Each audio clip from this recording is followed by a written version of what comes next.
വിദ്യ അഭ്യസിപ്പിക്കണമെങ്കിൽ എത്ര വയസ്സാകണം? 3 ഏത് സ്കൂളിലാണ് ചേർക്കുന്നത്? 5 വയസ്സ് കഴിയാതെ സ്കൂളിൽ ചേർക്കില്ല. മനസ്സിലായോ? അപ്പൊ എന്താ അതിന്റെ കാരണം? ഇത് പഠിക്കണമെങ്കിലും കുഞ്ഞിന് ഇനിയും പ്രായമാകണം, ബുദ്ധി വളരണം, ദേഹവും വളരും ആ കൂടെ. അപ്പൊ ഇപ്പൊ പഠിപ്പിക്കേണ്ട പ്രായത്തിലല്ല ഇത് നടത്തുന്നത് വിദ്യാരംഭം. ഇവിടെ പഠിപ്പിക്കലില്ല. ഇത് എഴുതുമ്പോ കുഞ്ഞ് കാണണം. കണ്ടാ ഈ അക്ഷരം എവിടെ തെളിയും?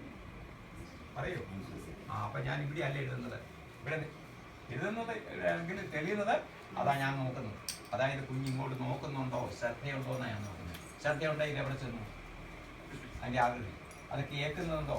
ഉണ്ടെങ്കിൽ അത് കേട്ടാൽ അതുകൂടെ ചെല്ലും മനസ്സിൽ. അപ്പൊ കണ്ടും കേട്ടും ഓരോ അക്ഷരങ്ങളും എവിടെ എത്തിക്കുക? കുഞ്ഞിൻ്റെ മനസ്സിൽ. കാണുന്ന രൂപവും കേൾക്കുന്നതിൻ്റെ പേര് രണ്ടും ചെയ്യും. അതുകൊണ്ട് അത് മതി.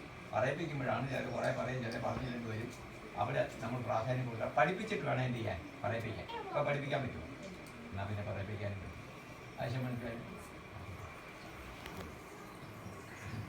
രണ്ടേ ഉള്ളൂ. തൊട്ട് തലേ വെച്ചു.